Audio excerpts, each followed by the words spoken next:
All right, we're still waiting for a few folks to join us.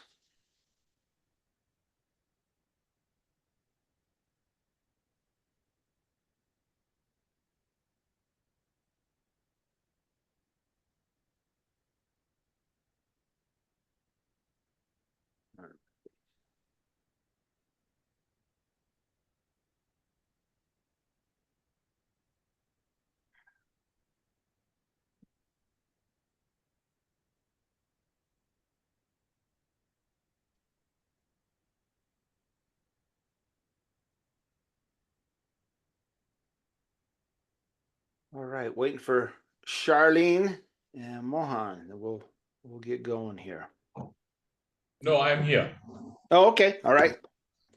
And there's Charlene. All right. So let's jump right into this because got a lot of ground I want to cover in the next little bit and give you guys an opportunity to really dive into this yourselves. So let's talk about.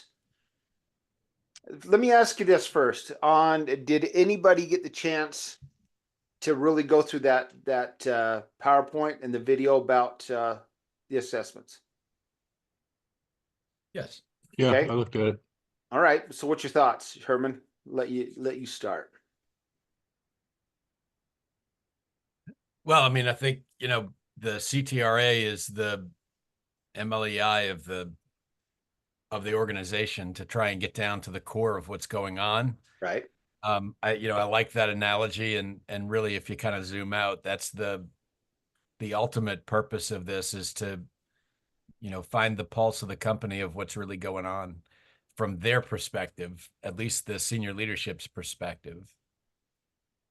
Okay. So very, very good. That's anybody else? Ted. Yeah, I would agree that those two assessments together tell you if there's a disconnect between what the leadership thinks the culture is and what everybody else thinks it is. Yes. And even more importantly, that CTRA 40, if there's a disconnect with the senior leadership team, yeah. Yep. So let me just show you this real quick, and then we're gonna get. This is the deck I was referring to, and if you haven't had a chance to see this, this is that culture assessments pre-course deck 5. And so, real quick, where do we start measuring? We have to measure, right? We have to measure and course correct. But where do we start measuring in an organization? This is really going to help you help them understand where they're at, and it's going to give you that bigger picture of where this organization's at as well. So the first things first, before you can make a cultural course correction, you got to clearly see where you are in relation to where you want to go. This answers a lot of those questions we were talking about. You got to see where you are first. You can't tell them, you can't create the future. You can't do all these things unless you know where the starting point is, correct? Okay. All right. So the CTRA 40 is the first step. It's a cultural transformation readiness assessment. 40, which is it's got 40 questions, and it's based on the 6 steps of cultural transformation that is talks about one of the other decks. The 40 items across the 6 cultural change readiness predictors are the imperative to transform, leadership, creating a compelling future, changing mindsets and behaviors, and pushing talent levers, and measuring and course correction. So let's jump into that. I'm going to show you what this looks like. we'll talk about this, the 5 CCA, and we'll get into that in just a bit. So let me change. Oops. All right. So the CTRA 40, let me show you what the questions look like first. So there are going to be 40 questions. I'm going to drop this. If you haven't got this already, you should have been able to pull this out of Trello. If not, I'll just drop this in the chat here in just a minute, so you can pull this up, because I'm gonna need you to look at some of these for a little exercise we're gonna do with everybody.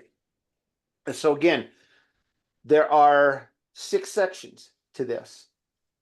The imperative to transform, and these are just the questions broken down into in this. I'm going to show you what the report looks like here in a moment. But the imperative to transform: leadership. How is your leadership in your organization? The C-suite team and leaders across all levels are generally optimistic thinkers, and they promote a can-do attitude. That's just one of the questions. Some of these different questions also going about creating that compelling future. We talked about this earlier. All employees have a clear vision of the organization's compelling future. Some of these things, and you're going to be very surprised, the difference between the C-suite, what they think, each of them think, and you're going to be surprised. They're going to be surprised on the things that they stand on together, and the things that they're apart on. Change mindsets, changing behaviors, pushing those talent levers, measuring and course correction. All these things that we talked about in that previous deck, all these areas that we talked about: pushing the talent levers, measuring and course correction, changing your mindsets, creating the compelling future, are all these areas that they're going to be required to take. So this assessment, and I'm going to show you what this looks like. This assessment is a SurveyMonkey assessment. It comes from SurveyMonkey. You're going to give this, they're going to all have this link to take individually, and the answers are going to come back anonymous. It's not going to say who said what in there. So you can see the question 1, across all levels of our organization. And for this sample report, there's 3 people in the C-suite. So you can see the different answers. 3 of them answered this. What were their responses? We strongly agree. Or we agree on some of these things. On this across all levels of our organization, there's a strong desire to create a more innovative, inclusive, and diverse culture. Same thing, question 2, you're going to see how they answer on these things, how each of them answer. Let me find one down here. Yeah, all of them strongly agree on this one. C-suite team and leaders across all levels are aligned, and they need to positively transform culture. Again, here's a good one. C-suite team and leaders across all levels are generally optimistic thinkers, and they promote a can-do attitude. What are you guys seeing here? Divergence. Okay. Well, I'd like to see how many respondents were in that first one where there was 100%, because you only have 2 here, and they're pretty. There's 3 in there. 3, and they're pretty far apart. 2 of them Yeah. very much different than one of them. Yeah. And what this is, Ted, is just a kind of an idea, a way of you to wrap your head around what this report looks like. Gotcha. And so it's just being a sample. What I'm going to have all of you do, and I don't want you to look at the basic statistics, okay? Don't want you to do anything around these basic statistics, and just ignore those. I'm going to show you what the actual report looks like that you're going to get, but I want you to understand, because you're going to get this report back, this exact same report. Once you do the CTRA 40, you will get this report back to you. And so the thing is, I would like you to do, and I want you to do this as individuals. And before we do this, any questions? I want you to go through this report. And I'm going to give you about 20 minutes, each of you 20 minutes to go through this specific report. Now it's pretty straightforward. There's only 3 people in here, but going through each of these 40 questions, I want you, and then we're going to come back and I want to see if each of you can have a different understanding or an understanding of what this report is telling you. How what you see, not what you're going to tell them, but what you see in the C-suite. Does that make any sense? Mm-hmm. Okay. So what I'm going to do, I'm going to stop sharing here for just a minute. And I'm going to put these 2 things in the chat if you don't already have these.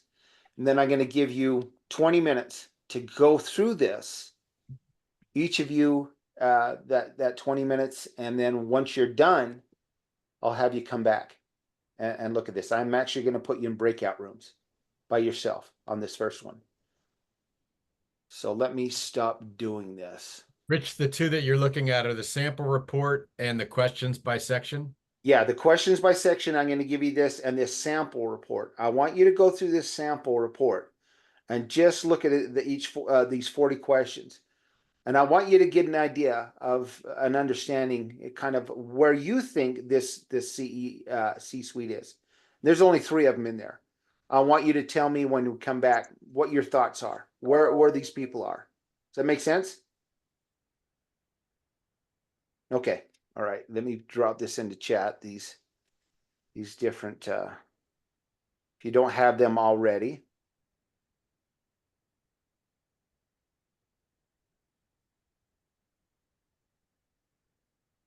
Give me just a moment.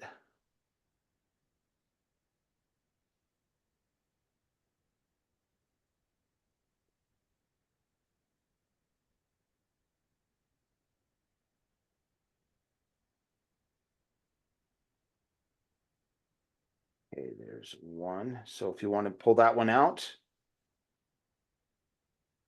And also,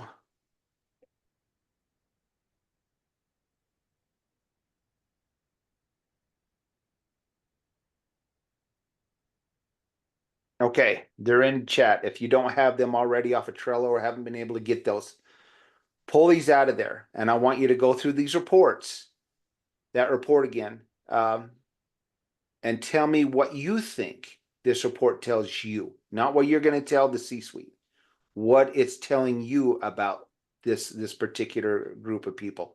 Remember, so is that clear? Good. Yeah. Any questions? Okay. Does everybody able to pull those out? Oh, I've yes. got them.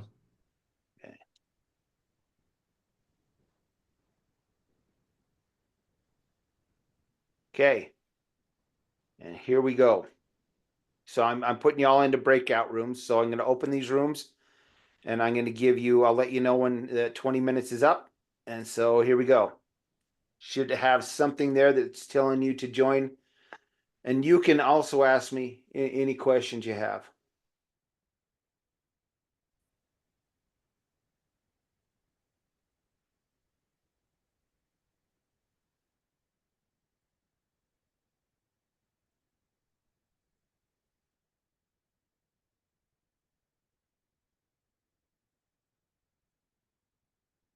You see that invitation to join? There we go. Okay.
Everybody coming back?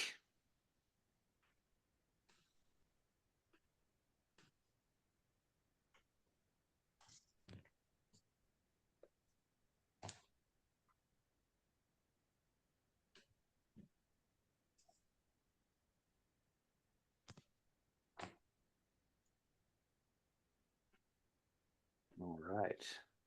Yeah. Okay, I think we are all here. So let's start with Herman. Let's go around the room. What are your thoughts? What'd you see? A lot of divergence. Okay. They seem to agree that it looks like, hey, you know what, we're on the same page, we need to change. But how they see everything, even what seems like some very objective questions, they seem to disagree. For instance, like, I think on it was a question about, do we collect information about employee engagement? There were 3 different answers on there. The next question was, do we measure our culture? And they seemed 2 people agreed and said they did, and 1 person had no answer. So there were a number of things that stood out that it looks like potentially 1 person in that group, obviously not knowing which one it is, but it seems like there's a consistent dissension of 1 person. So there could be potentially some rift between the 3 people. Or potentially, I mean, well, I see that, and I see that as a potential area. And then I also, wonder if, maybe they don't communicate very well, where they're keeping everybody abreast of what's going on and, getting feedback. One thing that struck me as interesting as well was that, and also clear vision, they don't seem to be aligned on a clear vision. And I'd be curious to know whose responsibility is that. If you go back to one of these questions, and I'm not sure which one it was, but the question about the decisions are made in the appropriate place, that all decisions in the organization were made at the appropriate, they all agreed, and that they were, which was kind of opposing some of the other stuff that you're reading, right? If they're not on the same page with the vision and they don't agree it, but they agree that all these decisions are being made in the right place, seems like there's a number of red flags that are sticking up there. Is that a red flag there that they're different places on the map except that one? Yeah, we're making the right decisions. I think so. I mean, I think if they're saying, yeah, everything's in the right place and where it's going, but they don't seem to agree on even knowing what the vision is, and they're misaligned on what on what the vision is and how they're going to execute it, the structure in place, the talent in place, and are they measuring things? There was also another one that stuck out to me. There were quite a few here that I highlighted, but the messaging that comes out of the C-suite, questions 21 through 24, they all seem disconnected. And this was about the messaging that's cascading through the company, getting honest feedback from the organization, and I think empowering teams, or employees rather, getting honest and focus group feedback from the employees, or maybe that was customers. But it seems like they're all very disconnected on what that messaging might be and how it's disseminated to everyone, and even if everybody's close to being on the same page. Okay. Interesting. So they're all and part of that was having to do with town halls and how we communicate everything to the employees, right? Right. And I think in question 29, they all agreed that there was high trust. But then there's another question in there that, actually the next question, there's 3 different answers. So they all agreed on the fact of trust. And I think that was question 29. Okay. They're all on the same page. And then the next question is, do the employees have faith in the leaders? And you have 3 different answers. Interesting. Okay. That's, and 2 so- are agree, so that might be, but 1 doesn't agree about that or doesn't disagree. Not that they're completely opposite, but 1's neutral. So that's interesting. Yeah, trust across the organization is high. And employees have a strong belief and faith in leaders. Think they're a little bit all over the map on that then, right? It would seem that way. Not really understanding maybe what's going on. They think there's a lot of trust, but did they really believe in us? All right. So, okay. So thank you, Herman. Hold on to your thoughts on that. We're going to come back to some things with everybody. Mohan, what's your thoughts? I'm just going to go around the room here as I see you. Okay. You see, when I read this first time, I found that there are a lot of positives because question 1, when this was put, create innovative, diverse culture, 2 rated on top and 1 next. So there was good understanding. But when I came to can-do attitude, their difference was too much. So question 1, they want to create diverse culture, all on the same page. Question 4, can-do attitude, lot of difference in answers. Going to question 14, again there was positive statement that everyone agreeing to build good organization. So from question 1 and 14, lot of positives were there. But otherwise, in most of the questions, differences were too much. But when question 14 says building an organization that everyone wants and must build, all 3 gave same answers. And based on this answer, I think some sort of synergy can be built in because everyone has good goal. And through communication, interaction, information sharing, we have to reduce the gaps. Because otherwise, most questions, answers are different. So building an organization we want to build versus building an organization we must build. Yes. So what would you think the difference between those are? No, at least for this question, everybody has given same answer. Okay. So one has to really deep dive. What is their perception on their answer? Yes. And then match those things. Because going into details of answers on question 14 can throw a lot of light related to other questions where there are different views. Yes. Because everybody has different image what should be the organization. It can't be the same.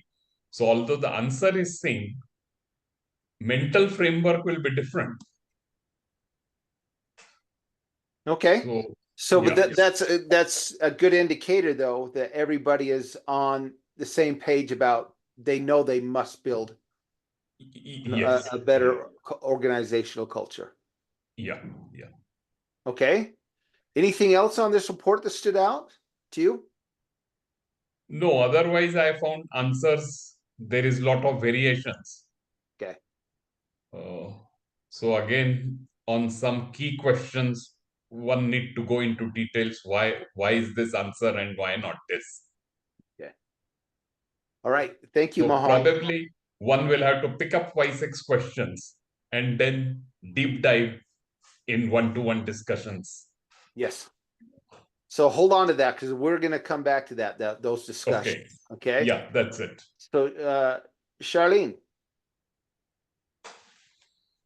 Yeah, I'm gonna try not to mention what has been mentioned. For Oh, me, you can do that. That's fine. I want to know what your thoughts are on this. okay, so yes, of course they are aligned in that the culture needs to change. So they're aligned, and that's probably why they doing this. But there are gaps in communication, the strategic alignment, and then the clarity across the leadership, yeah, kind of like what they're doing and what their levels are.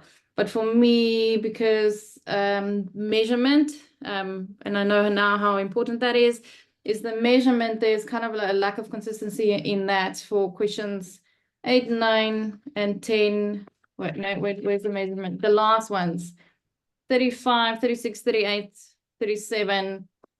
The measurements and how they measure the alignment and the vision, the mission, and is all scattered all over the place. So that for me was a clear indication that there's not proper measurement in the what is happening in the organization and how they are improving. Yet on question 39, they said they were very much in line in how they are correcting this measurement and in the problems, yet there's no measurement in what they're actually doing. So that for me is quite interesting. What are they actually correcting if there's no proper measurements in place and they're not even agreeing on that? And then I find like there's like about 4 or 5 questions where the focus is on the external factors, the face and the brand, and like perhaps less on the internal motivation of the intrinsic well-being of the employee. So I think they are face-based at this stage, where that's probably why they feel like the culture is not at a good standard at the moment, because they are not giving that attention to the internal well-being. It's question 38, 25, 9, and 16 all refers to the external factors that is of importance, and less on the well-being and the intrinsic motivation of the staff or employees. Yeah, I think that is basically my main takeaways here. Okay, thank you. And we're gonna come back to some of those things you just said here in just a few minutes. Andreas. Allora, actually, I have been writing. I have been writing a little bit on notes, and I share it with you. And because it was too much, and then I will talk a little bit about it just to make it short and fast and quick. Okay. And here's the conclusion: fire one of the seaboard. Very simple, because one is dominating everything else, and 2 of them are in fear of coming up with the real situation in the organization. There is a strong desire to create, but there is no action, no motivation, and no skill. For me, this is kind of remembers me hard and very direct in a project at Commerzbank, the second largest German bank. A bank always makes money. Whatever they do, they always make money, right? And there's no real need, there is no real desire, and there's no real burning fire to ignite a change, but they feel it kind of. And one is dominating the seaboard, and the others are following. Probably they have already resigned or whatever, because they see it and they see the end to come. This is my conclusion. Thank you. And my recommendation as a consultant or as a coach, fire at least one of the C-suite immediately. Okay.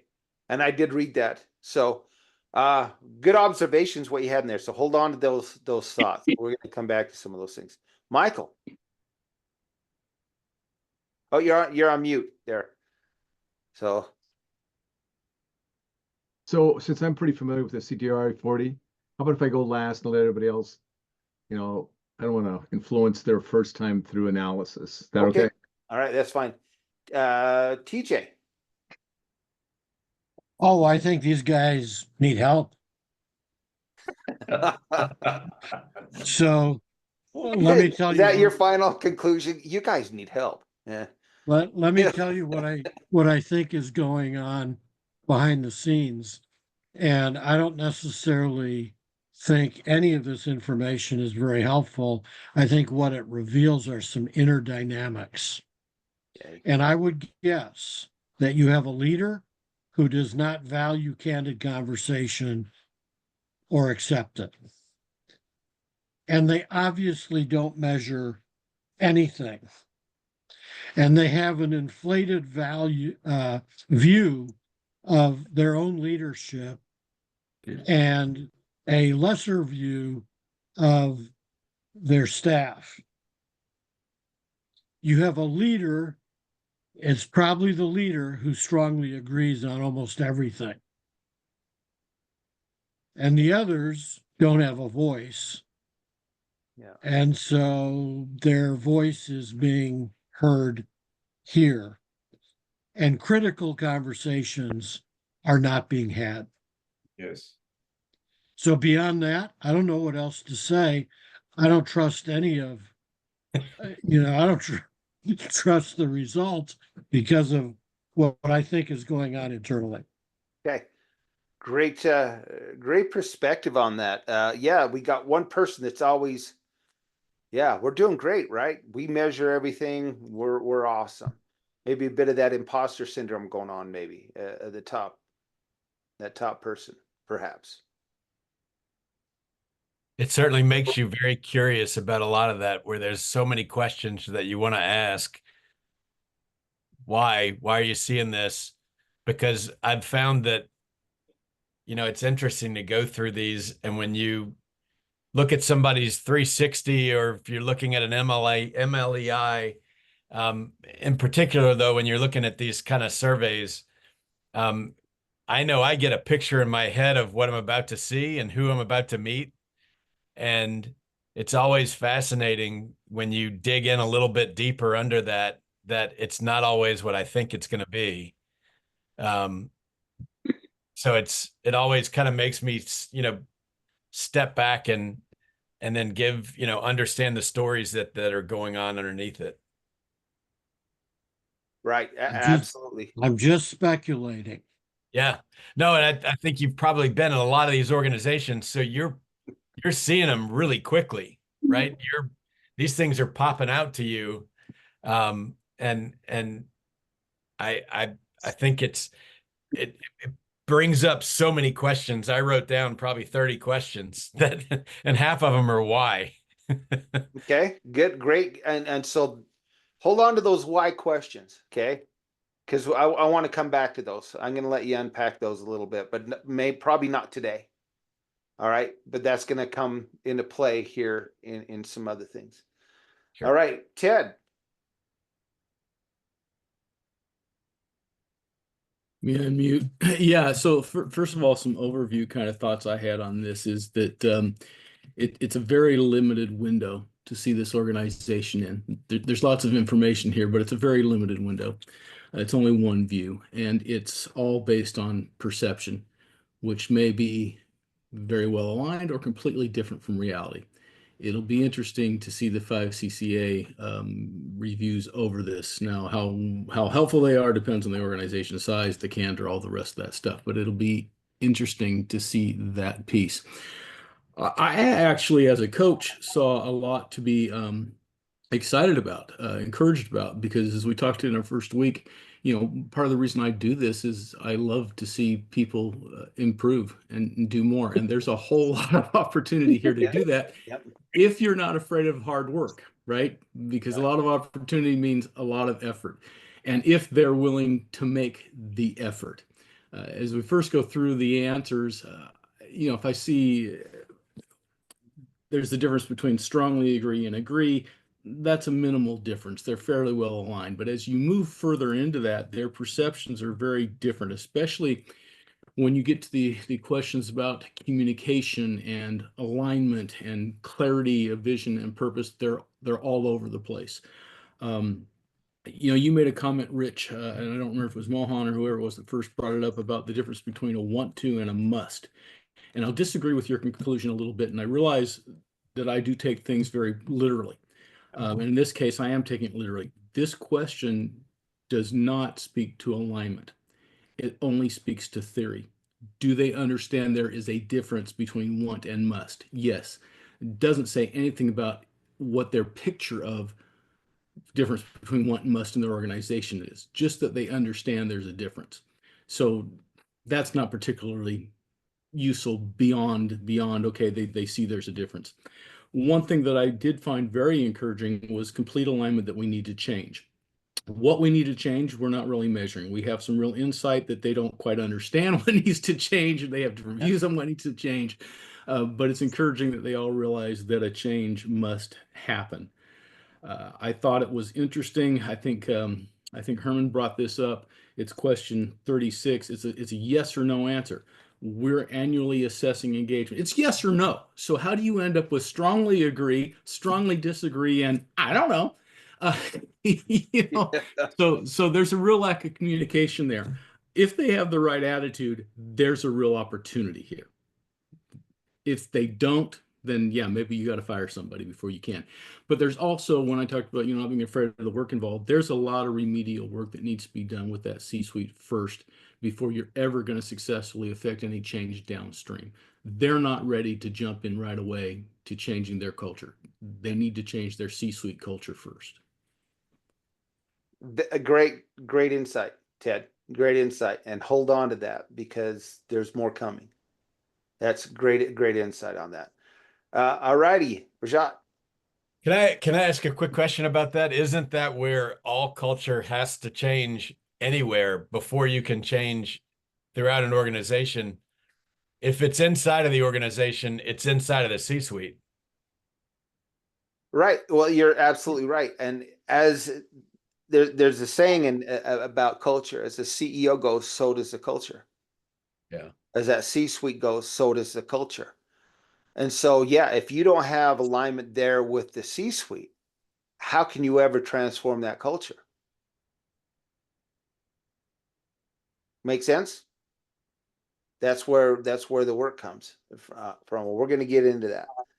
Okay, let's move on. Yeah, so when I analyzed this, I would have possibly read it 3-4 times, just trying to see, how it's faring up. And the realization what comes out with this limited information is that, number one, the team wants a change. That is surely there. There is a kind of an alignment there that I need a change. But when it comes to the openness and communication, I think there is a large gap there. And especially the trust on the organization I could see, but trust on the C-suite and the leadership possibly is missing. So they feel that, yes, as an organization, we are very good. We can take decisions. We can go ahead. But when it comes to leadership, when it comes to communication, there is a lot of misalignment there. Even to an extent that whether the surveys are done or whether there is a capability that this team can really bring about a change, I think there are a lot of doubts and disagreements, what at least I could see.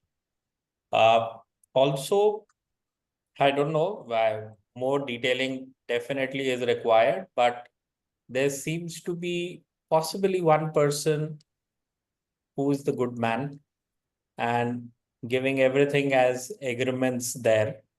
And there are two who definitely have different views, and they are possibly giving the right feedback. The person who is tending towards being a good man is possibly also coloring the entire survey. So this is what I could at least picturize seeing the report. Okay. All right. Thank you. Good insight on that. Okay, Saraswati. Yeah. This organization has no idea of the culture where they want to take the organization to. The leadership, they have an alignment. They are in alignment in the sense of that some change has to happen. They are aware of the change to be happen, but they have no succession planning. The team is not satisfied with the assessment. There is no assessment of skills. There's no rewards for any merits. So the team is basically dissatisfied. So there's no clarity among the employees, even of the values that are going to make that's going to make the future reality.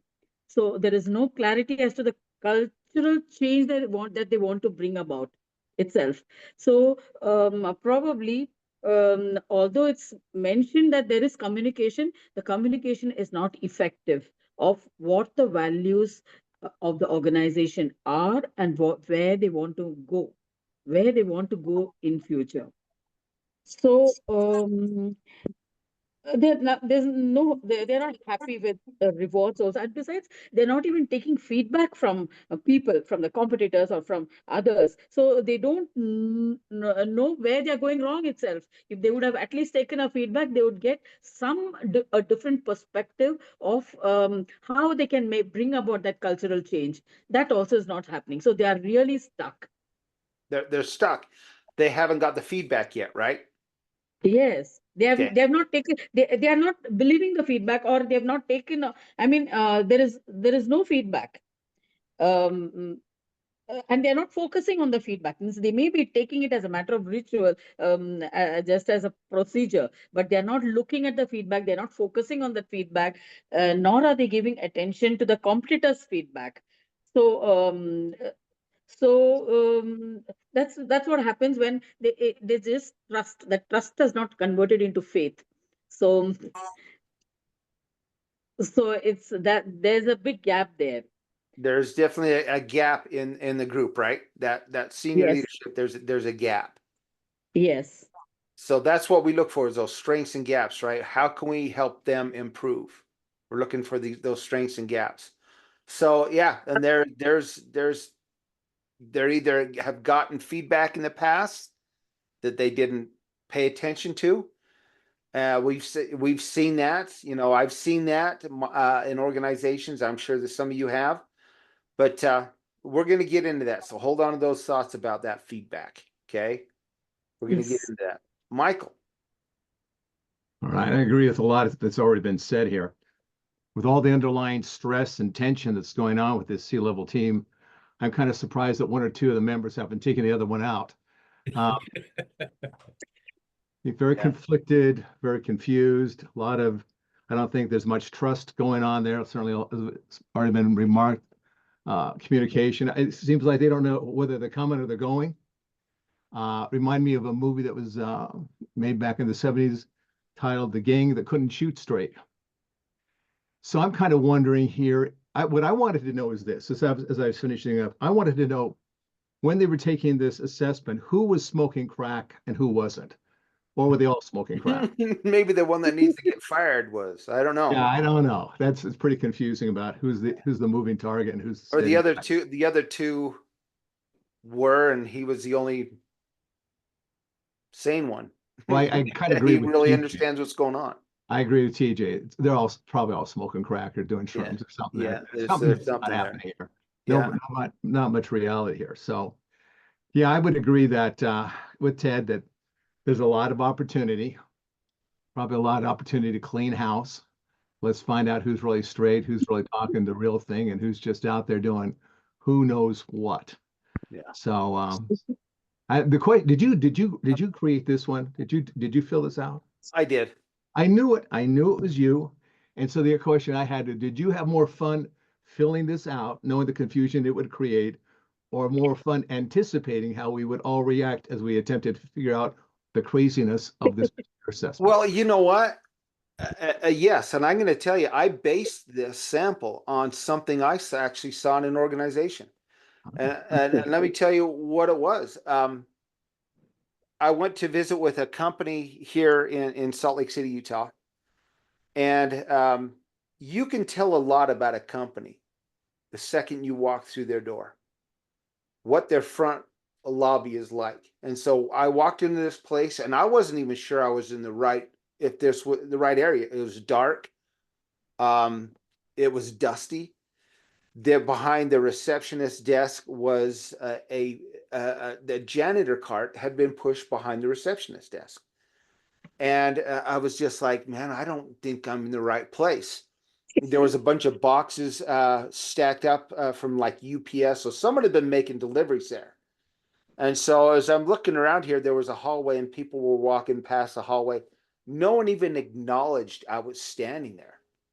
Not one person acknowledged I was standing there. And so I finally called the guy. I had a meeting with the COO of the company.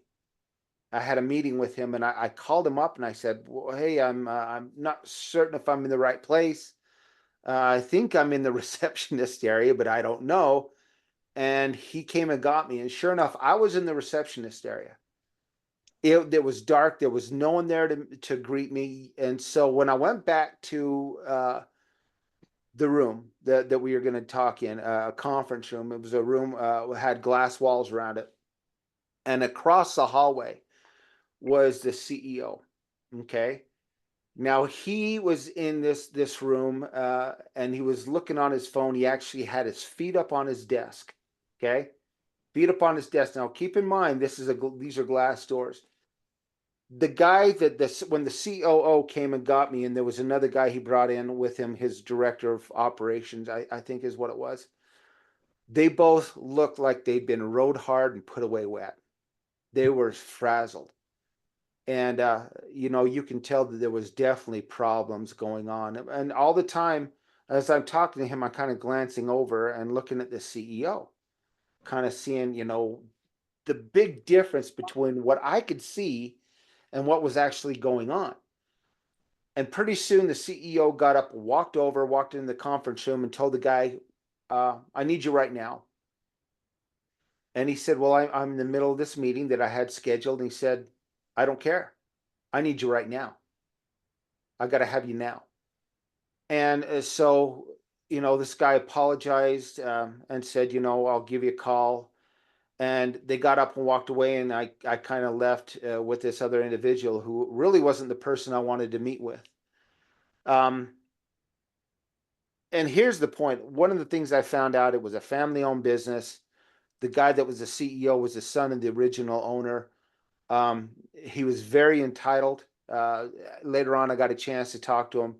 And so I based this sample on what I kind of saw was going on with the organization. The COO was obviously more in touch with what was going on than what the CEO was.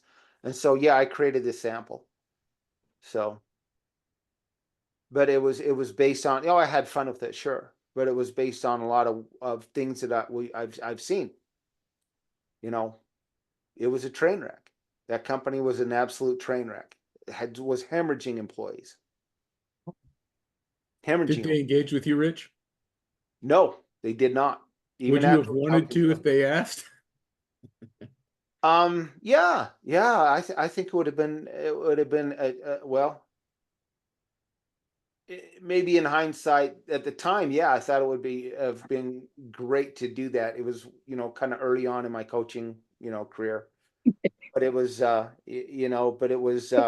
in hindsight, it would have been, I don't We would know be how more well they would have done. Yeah. We And it might was come out more demotivated. Yeah. And and the problem was it's a very well-known organization. They did a lot of food products. And so, but neither here nor there. But anyway, Michael, go on. That's it. Okay. So here's the thing. And I know what some of you are wondering is, how do I present this? Where do I get all the information from this? How do I actually, show this organization what's going on? How do I break it down? So I'm going to ask you before we get into show you something. Based on those 6 different areas, and I'm just going to go around real quick. I just want a number 1 through 6. Which area do you believe is probably the first area that we would want to focus on? If you were talking to these guys, the biggest that maybe not want to focus on, but maybe the area that they're struggling in the most. So let's go backwards here. Saraswati, what area do you think they're struggling in the most? 1 through 6. First, let them look within and make measurements of all where they stand, where they are. Okay, so 6. All right, great. Rajat. Yeah, it is basically the measurement part where they stand. That's what I Okay. felt. All right, Yeah. so number 6, Ted. I think their own communication, their own alignment and vision and understanding. All right. So what number is that? I'm sorry. I just bring it up to see what those categories were. Creating a Yeah. compelling future, pushing talent levers, measuring course correction. I guess Basic it kind of fits mindsets. in the measure and course correction of the others because they just Okay. they're all over the place. All right, so number 6. All right, so TJ.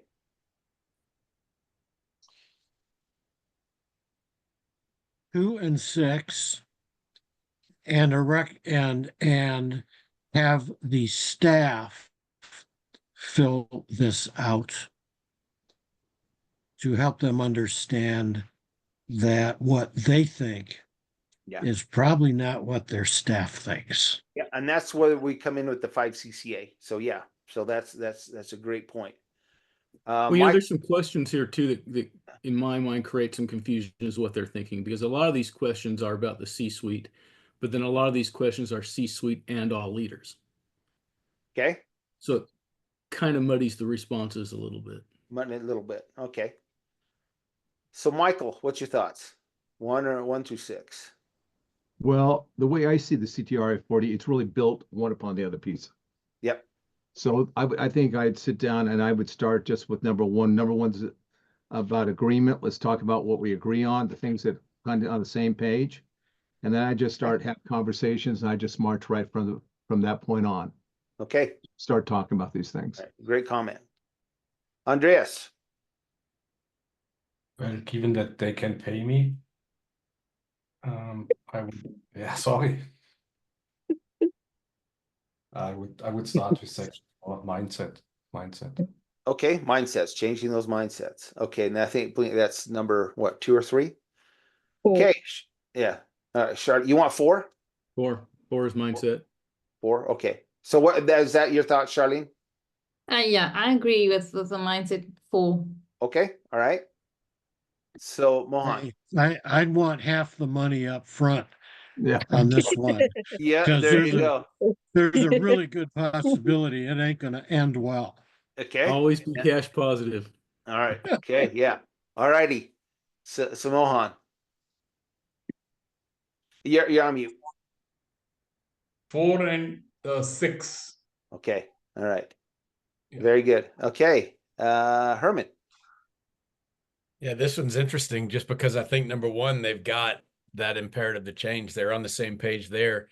And I dare say number 2 is, you know, where you start because they're so disjointed. But I think 4 and 2 are probably really intertwined and key. Okay.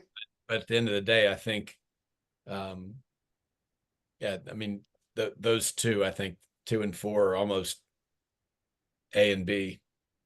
Okay.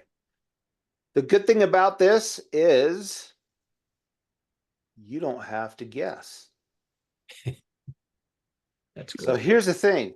What happens is when you finish with this CTRA 40, not only are you going to get that report, but you're going to get this report. And let me walk you through this real quick. I will put this report together for you. You don't have to worry about that. When you get all the information back on the 5 CCA and the CTRA 40, I will put that into this report. I'm not going to get into the 5 CCA on this one yet. So there's different areas in here. It's going to cover the CTRA overall averages for the 6 predictors, and then the 10 highest and 10 lowest rated items, CTRA 40 open-ended responses, and then I'll get into the 5 CCA on this. But this is kind of, let me show you how this works. It's going to work in quadrants, and it's going to be comparing the CTRA 40 and the 5 CCA results together. Now, this is how it kind of works with the CTRA 40 scale is going to go on a scale from 1 to 5. 1 to 1.9 being the lowest, and 5 being strong cultural readiness change. They're ready to change their organization, and all the way on down to adequate, moderate, low, and then weak. 5CCA is really going to kind of come into this as well, where we'll put and we'll get into 5CCA tomorrow. So I don't want to get into too much on these numbers. So the quadrant definitions, they're going to be that they're overestimating. Is this upper left-hand quadrant, the green zone? The C-suite team is correctly calibrating the organization's relatively strong capabilities. Red zone, C-suite team is correctly calibrating the organization's low capabilities. And over here in this they're underestimating how their ability is. So based on this sample that you just went through, this is the CTRA 40 scale. Their client scale comes out at a 3.46. Well, we'll get into that, how that comes. Oh my gosh, Charlene, what do you got in the picture there? I thought that was one of those monster plants. For a second, I just. I'm sorry. Yeah, it's a cat. Okay. It's Yeah, pretty much house here. It threw me off. It threw me off for a second. I'm so sorry. But It's no, that it's time all- of the day where everyone wants attention. No, it's all good. It's all good. I got dogs scratching at my office door wanting to come in, so they can stay out. Anyway, okay, so the client score 3.46, which means they have a moderate cultural change readiness with many areas in need of being addressed. That's what you guys came up with. There were many areas in need of being addressed. So and I ask you something on here. What do you think was where the areas that came into real play? What are the areas that they really were struggling with? So on this part of the report, you're going to see this individual factor averages. This number, this N, is the number of people that take it. So I should have had 3 in there instead of 10. That's going to be the number of people that have taken the CTRA 40.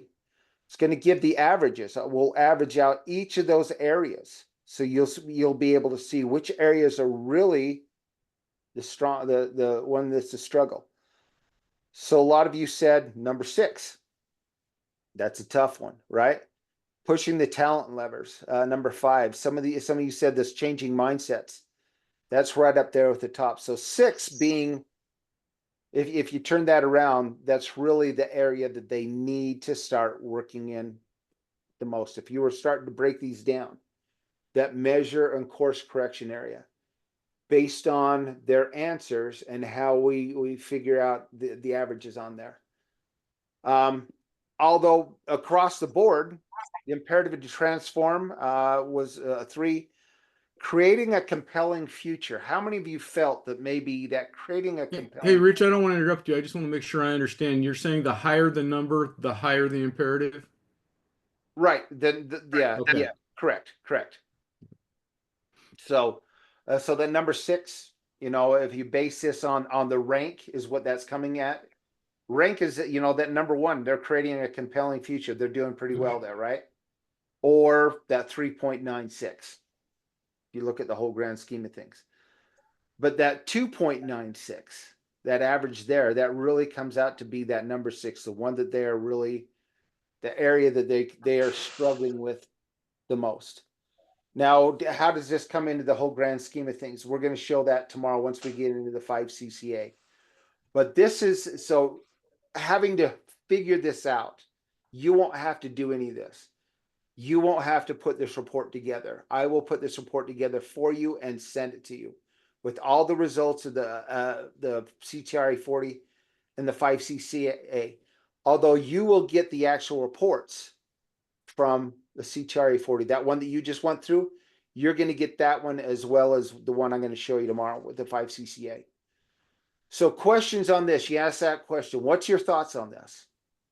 Does this help at all? You understand what we just went through? Okay. The reason I feel like that's not necessarily what I would have expected. Because, if we talk about the CEO, as the CEO goes, the company goes. And if we're starting with measuring everything, which I agree with, and course correcting, there's absolutely a need there. But if and perhaps this is part of the deal, and this is maybe more semantics but if we're not dealing with their vision, their mindset, and leadership in general to take control and make decisions about this, although they said they make decisions in the right place, that the course correction may fall flat without leadership, without that mindset. And keep in mind, Herman, none of these are really good scores. Right. None of them are. And so if you look at the whole thing, that's just a moderate cultural change. There's many areas that need to be addressed. So if you look at this, in reality, every single one of these areas need to be addressed. This just ranks them in order of where they're struggling the most. Got it. Hey, Rich. Yeah. Yeah. So Herman, to your point, I had to open up that document to see what the categories were, and measure and course correct was the one that most closely fit what I saw. And so I think the reason that fits in there is just what you said. For me, it was they are measuring different things, or they have different standards of measure, because they're all looking at the same picture and having different answers. So until they're all seeing things in the same way, to me, that was the measurement. What are we measuring? Why does one say, I strongly agree, one says, I strongly disagree? What things are they individually measuring? What are they seeing that leads them to that conclusion? And they've got to get on the same page first as to what are the real KPIs we're looking at. Right. And here's an interesting point. I'm going to stop sharing this for just a minute. Here's an interesting point, what you're saying. And one of the things that I've built into these samples, and a few things are my experiences. There's an organization in Salt Lake that I was working with. And they did their own in-house cultural assessment. They didn't do the CTRA 40 first. They didn't do anything like that. They just felt that, yeah, we're good to go. So they had HR do their own in-house cultural assessment. One of the worst mistakes any organization can make is doing their own in-house cultural assessments, because a lot of those things are going to come back and they're going to say, and in this organization, they disagreed with a lot of the things that were coming. And Michael can tell you about another organization he worked with, that same problems, and it almost basically wrecked the company. This one, they didn't want to read into this. They didn't want to take any of these things into account that were coming back on this assessment, this in-house assessment. And instead of looking at it like places that we can change, they turned it into a witch hunt. They didn't take into account, this is my problem. This is the C-levels problem. It was someone else's problem. It was distribution's problem, or someone else in the organization. It wasn't us. It was you. You're the problem. We're not the problem. Long story short, the CEO was fired from Besmont not too long ago. But one of the things that when he came to me, and he was going to do a town hall, flew out to Salt Lake from Atlanta, Georgia, came in, and we had brought all the people in this facility together, this big manufacturing facility, and we are in the back office, and he asked me, what do I tell him? What do I say? Well, here's the problem, is you already told him some things earlier based on this assessment, and you didn't follow through on any of them. And so now they were all really upset with some of the things that were going on. And so he asked me, what do I tell him? So I gave him some advice and told him some things he maybe ought to address this group with. So he went out there and he started to parrot everything I told him to say. Verbatim. And he really struggled through it. You could tell he wasn't sincere. He didn't really believe in any of that. And suddenly, all of a sudden, he just switched gears. He stopped. And then he turned everything onto the financials and the sales team. Yeah, even though we talked about this, gosh, the sales team's really doing great. Our financials are really looking good this quarter. And he lost the chance right there to connect with his group. He blew it. They didn't trust him. There was so much distrust in this organization. So going back to some of the things that around what the assessments, maybe some of the things that they saw, the measuring and the course correction was done internally, and they didn't buy into it. They turned it into a witch hunt. Michael, I know that you worked with an organization in Raleigh that they did the exact same thing. Yeah, you're on mute, Michael. Just want to shut myself up so I'm not talking too much. Yeah. So they got some bad news back, and CEO didn't want to go to it, wanted to hide it. He buried it. This is like the second or third thing he'd done to just hide, the truth about the organization. It was a family business, and they were just bleeding. I mean, bleeding out people at a tremendous degree, like 4 or 5 times what the industry average was of turnover. And they just would not accept what was going on. They wouldn't accept the truth. Ironically, they went through a really hard time with the government because the government wanted to shut them down.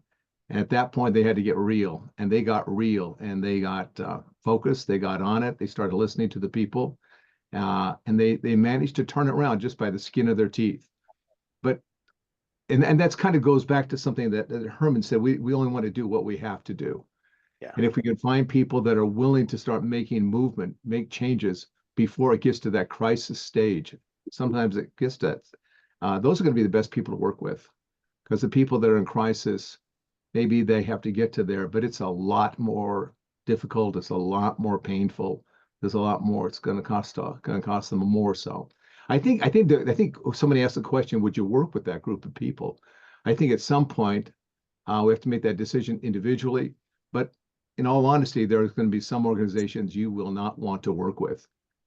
It's the truth. And the reason, it's not just because they're hard to work with and they're difficult and they will sabotage you. They will go do end runs around you. They will go in the back rooms and they will plot against you. And that's the truth. They will do that. But the real thing is, if you're not wise and watchful, they will break you. Those kind of organizations will break you, and you will walk away wounded, and you will realize it doesn't matter how much money they've paid me, because now I got a lot of crap that I got to take care of that I've now accumulated from my experience with them. So to be a healthy coach, you got to do healthy things. And sometimes the healthy thing is to say no, walk. Yeah. Yeah. Andres, you had a comment? No, I just want to agree to that. Sometimes you really have to turn around and walk away. Yeah. You Because get it's not gonna, there is gonna be no change. And that's really where the CTRA 40 comes in. Are they ready to make any changes here? Are they prepared to hear what the 5CCA is going to tell them? Just like that 360, that individual, are you really prepared to see what that 360 is going to say about you? Same thing about the company. So real quick, we're going to get more into this tomorrow morning, and then right into the 5CCA. That's really kind of one of the big one that we're really going to look at, that the organization is going to look at, because they're going to get all the information from everybody. And then we're going to talk about how you present this information to the organization. So go around the room real quick. Takeaways from today. It's about 20 after 9. So just a quick minute each, or 30 seconds to a minute. What's your takeaway, Herman? I got to think, this has given me a lot to think about. Obviously, when, that question about, the healthy coach does healthy things, like walk away. There's a number of family organizations that a couple that I'm working with, and some that are not, but I think the interesting thing here is to get deeper into the individual factors averages, where those 6, what is it? What are they? What is the label for the 6 sections here? The imperative to transform. Yeah. Yep. But to be able to dig into those, I mean, it's really fascinating to me to look at those areas to see, you know, what's the strategy of how we are able to help them, you know, hold up the mirror for them and help them make decisions to make changes, and then unravel that to dive in to make a difference that's lasting. All right, thank you. Thank you, Herman. Mohan, Yeah. takeaway for you. No, it was good exercise. And one thing I felt that sample size can be very small also to determine the cultural health of the organization. And even if you have 4 or 5 respondents, you can work on it. And I will go with Andreas, what he said. One of them needs to be sacked. Means if you have 5 persons in the organization and if one is not on the same page, Yeah. it is better to work with remaining 4 and strengthen the culture. Yeah. And you're right. Because otherwise you will be wasting so much time on that one person. Yeah. So is it a bad idea to get rid of the bad apple? Yes, if there is too much gap in their thinking and approach. Okay. Yep. And there you go. And I would agree. I would agree. Yeah. All right. Yeah, that's my takeaway. Thank you, Mohan. Yeah. Charlene. Yeah, I think it's a difficult one for me. I think the biggest takeaway for me here is the importance of the alignment of a leadership group and how big the damage can be, not within the company, but within the person itself. Yeah, so I think there's a lot of learning in choosing the right companies. I don't know, I haven't worked with family companies, but it seems they are too difficult to change, in my opinion, because if you are going to just take over from the family,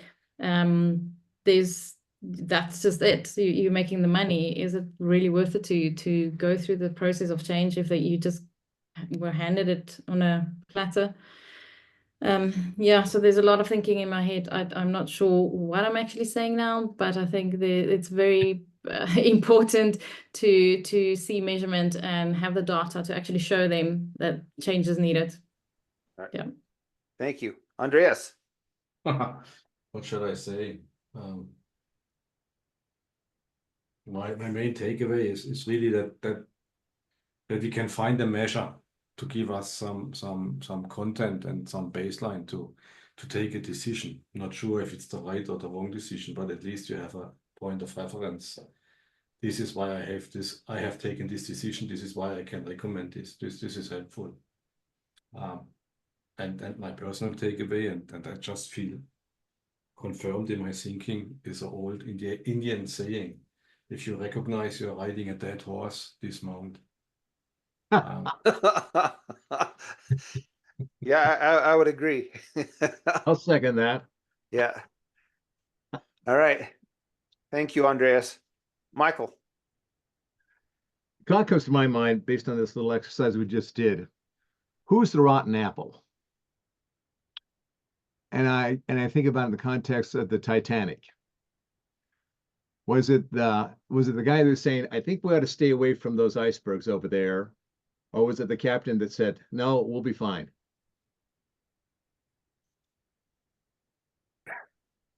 Yeah, interesting. Yeah. Going back to that story, they wanted to make some records, right? Yeah. Keep going. Full steam ahead, right? Yeah.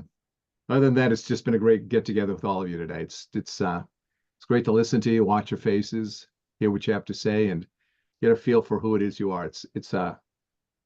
It sounds a little weird, but it's an ennobling experience to be with you folks. So I thank you all. When the Titanic was sinking, did you know that a German warship was close by and ready to help, and they have just been reluctant to receive help from the Germans? So, Now, Funny how biased. yeah. Didn't end so well for him then. That lack of trust. All right. TJ.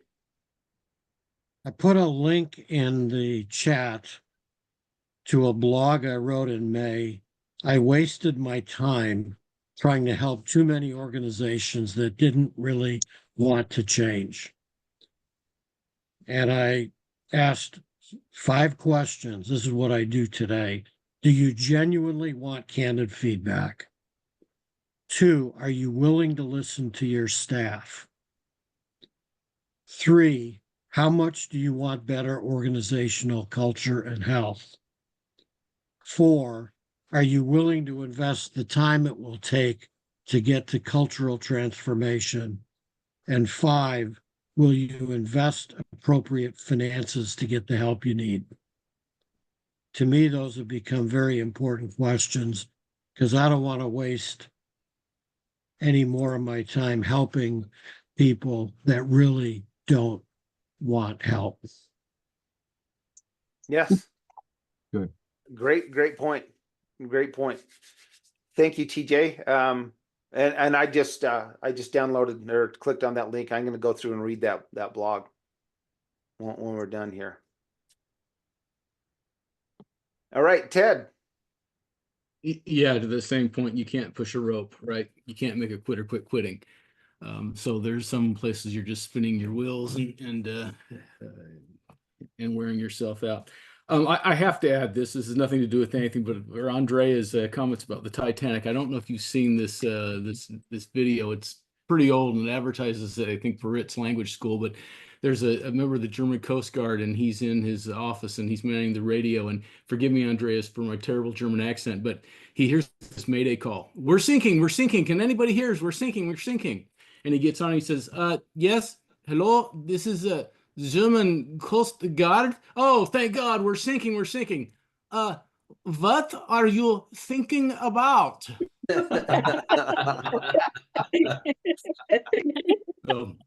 Communication. The thought I had, Rich, and I'm jumping to conclusions too. I realize that we've been given very little information for this exercise. That's okay. There's a lot that we can glean from it.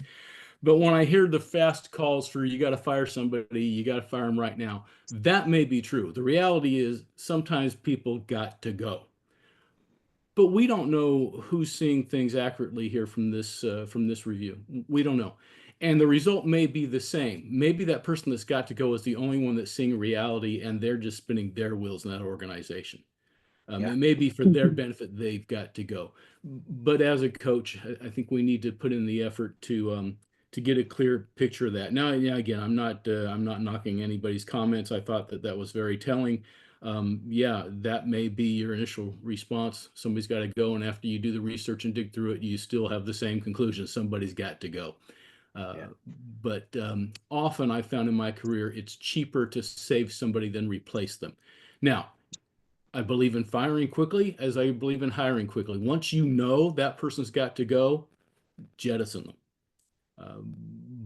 But find out first, because it's cheaper usually in the long run if you truly can save somebody than to have to replace them. Right. All right. Thank you, Ted. All right, Rajat. I think the biggest takeaway was that how do you create a mindset for that change? And of course, the tool, what we've been talking about for some time, is definitely a way out. And of course, all the humor, what we have been talking so far. So thanks. All right. Thank you. All right, Saraswati, what's your takeaway from today? My takeaway is, yes, this is a good assessment tool, but in our bank, we had a system of sick industrial units rehabilitation. So although we financed them, we nursed them out of their sickness and made them turn around. So we had a separate department for taking care of those. So while we may say, okay, remove this person out, that person out, because we don't belong to the, we are separate from that organization. But if we look at it as a banker's point of view, where we have invested our time and money there, we also contribute to nursing that sick industrial unit. So that's a different perspective, I mean to say. But that's the way I would look at it. Like if someone said that they just throw out the leader or throw out one person, but that doesn't solve the problem. All right, so thank you. We can also suggest a certain suitable way of coming out of that situation. Very maybe, good. as a goal. And so hang on to all these thoughts, because tomorrow we're going to get into the 5 CCA. Then we're going to look at the comparison. How do you actually present this information that we've got together to the C-suite team, and what order we're going to present that in, and how do we present that? So we'll get into that tomorrow. So until then, have a great Thank day, you so great much. evening, Thank whatever that you. is, and we'll see you tomorrow. Thanks, everybody. You Thanks, guys. guys. No, thank you. Bye. It's been great. Good one. Yeah.